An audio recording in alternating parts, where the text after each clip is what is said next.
Hello, fellow traders. 'Tis I, the Rumpled One, coming to you Friday, June the 5th, the year 2020. Let's talk trading. Time for the weekly wrap up, and it's NFP Day. And as you traders should be aware of by now, these videos are for educational purposes only. Your results may differ from mine. Trading is extremely risky. You can lose all of your money. If you need trading, investment, or financial advice, seek the advice of an accredited financial professional. And make sure when you trade, you don't lose any more on any one particular trade than you're willing to lose. That's your risk management. Money management. Take the pips off the table before the market takes them back. Brain management. Don't get caught up in FOLO, FOMO, ROMO, ROGO, or ROBS, because the pain you're feeling doesn't come from the market. It's your reaction to the market. And that being said, we can see here on the weekly chart, so far only one pair hasn't filled the gap. And for the month, day, and year, or rather for the month, week, and day, we can see the pound is up. We're still down 547 pips from the open on the pound. You can see here yesterday we dipped back into the weekly opening range and then price rocketed out. And for your inside bar traders, you see we went through the monthly inside bar that happened 2 months ago, and it's 50 pips above that level right now. And for the day, it's NFP day, and look at all these ranges. We've got 1, 2, 3, 4, 5, 6, 7, 8. Only 8 pairs less than 100 pips in range. And we never hit the pivot point today on the pound, so we had a missed pivot. And you can see the rats have been feasting, or the red rats are feasting right now.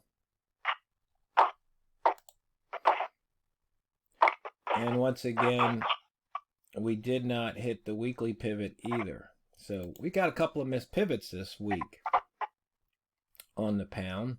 So 2 for the month so far, but we did take out that May pivot. I think it was this one right here. We took that out. Oh, actually, that was an April pivot. No, that was May 4th pivot. So we took that pivot out with all this movement. Wick zones, in and out, in and out. Simple, simple. Price action trade. Once again, traders asking me how to trade. Candle color at the line. I like to use the H1 candle color. It usually doesn't mislead you. I mean, price can change directions, but that's what price does. You just have to do what you need to do. And I showed you this chart here. We can do very simple breakouts of the previous H1 high and low.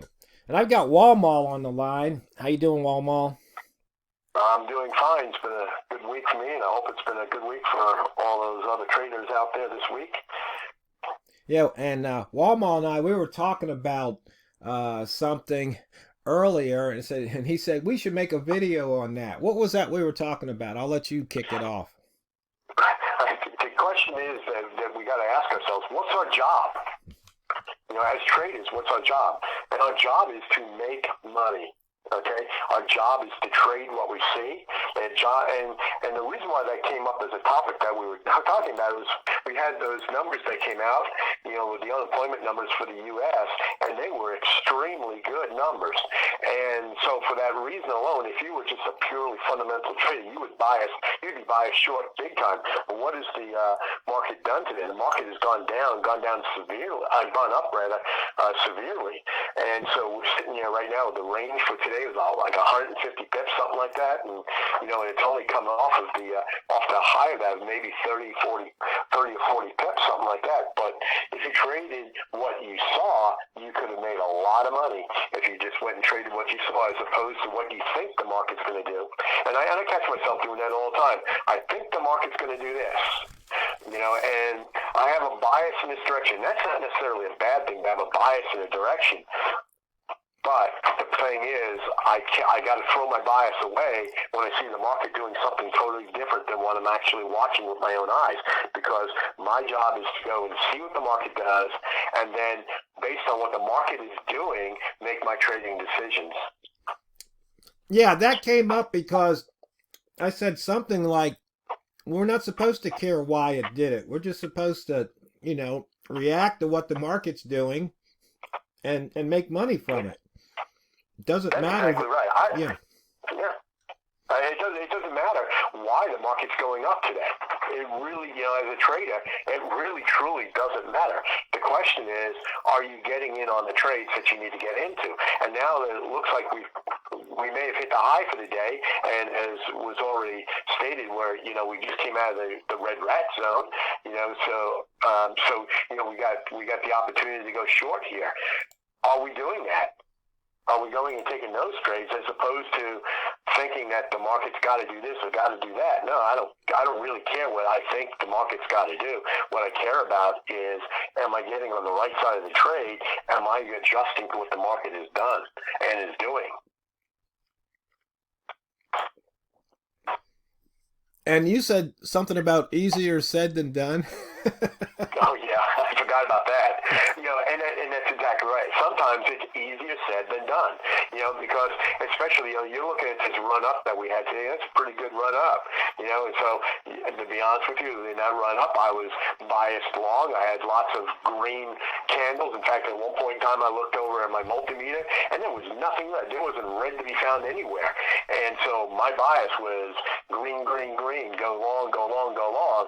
Well, you look at the beginning of this hour, well, things have changed, and we went from things being green to things going red. So my bias has got to change around. My hourly candle this hour is now red, and this hour I'm biased down 33 pips.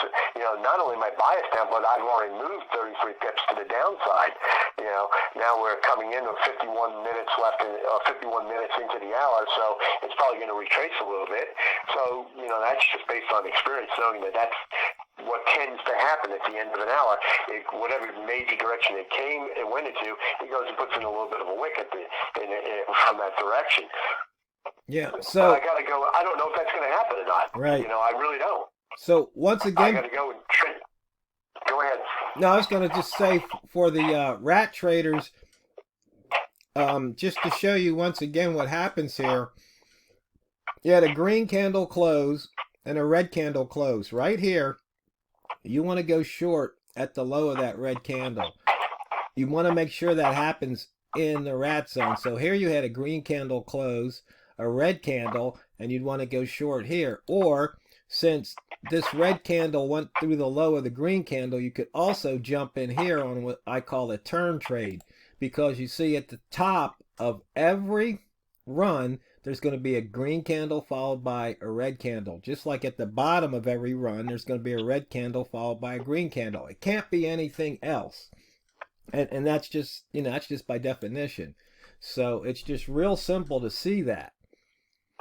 And you just have to take the trade, put your stop loss on, sit back, and either take your pips when you can. Otherwise, the market might want to try and take them back. Or you'll get stopped out if it makes a new high on you. So what you're saying is that what you're doing is you're following the candle color and you're making a trade, and that's what your job is. And, whether those numbers came out positive for the U.S. or negative for the U.S., it really truly doesn't matter. What matters is, are you following the rules and actually going and taking the trade based on the candle color? Yeah, because, about how, we talked about how to trade, and there's something you just have to understand. And that is, once you click the mouse, what's your role? What's your job? Your job is to make sure you don't lose more than you're supposed to lose. And when you have an opportunity to take a profit, you take the profit. That's it. I mean, all the analysis goes out once you put the trade on. None of that matters. That's all to the left of you. Yeah. And that's all, you can't do anything about it. And I've said this before and I'll say it again. Once you're in a trade, there's only three things you can do. You can stay in the trade, you can get out of the trade, or you, or you know, and actually there's only two things: either stay in the trade or get out of the trade. That's the only two things you can do. And so you have to go and make the decision: why am I getting in or getting out? You know, and that's going to be based on what your trading plan is, and that's your money management.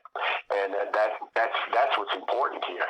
You know, does a trade make sense to stay in it, or does a trade make sense to get out? And that's the job, is sitting there and watching them. And that comes down to all of your neat little acronyms that you've come up with, because that's your brain management in all of this as well. And right. Your job as a trader is to manage all of that. Yeah. Now, you said there was 3 things. What's the third thing? I corrected myself. No, there's only 2. Oh, I thought you were going to say the third thing you can do is you can either add to the trade or you could take some off of the trade. That's true too. Yep, I didn't think of that, but you're absolutely right. I can go and say, you know what, this is really looking positive. Now, you know, there are different ways to do it. My preferred way of adding into a trade is I got a second signal. I got a different, you know.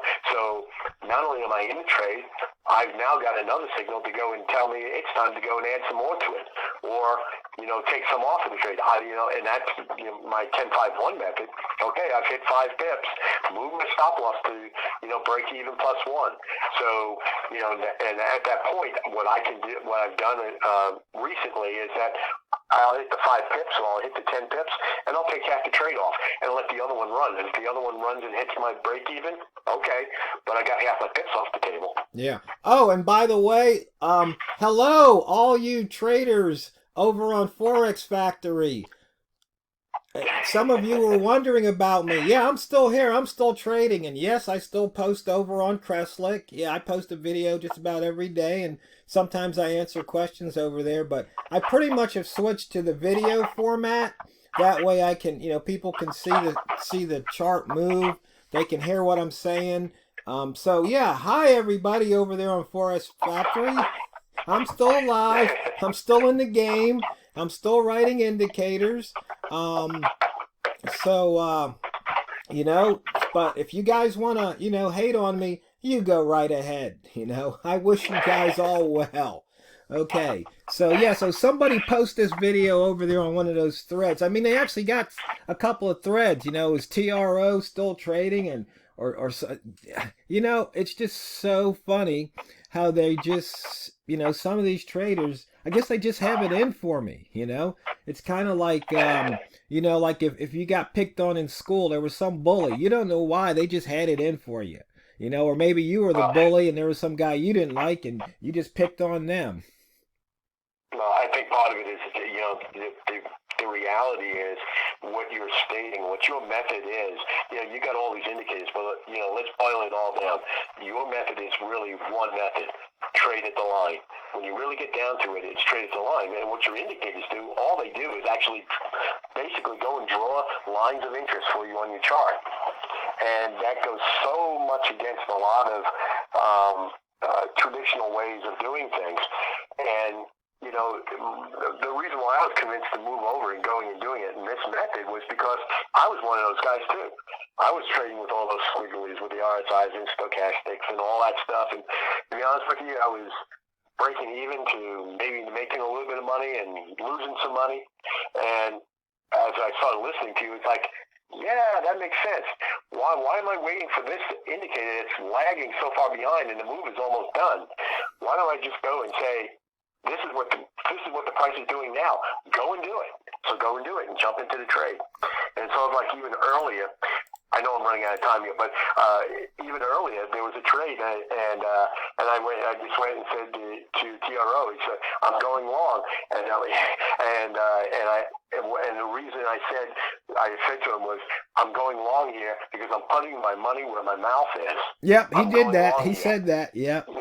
But you're right. We're just about out of time, So, fellow traders, feel free to ask questions out there in YouTube land or Facebook land or Crestlick.com, and I'll answer them. But it's better to ask questions on the forum rather than send an email my way, unless you're requesting me to send you something. A lot of people have been asking about that one-page document So I've sent that out. But anyway, I hope everybody had a good week. Hope you're staying safe with all the craziness in the world. And so when you come back next week, just remember, it's not what you trade, it's how you trade it. So, drain the banks. The Rumpled One, signing out.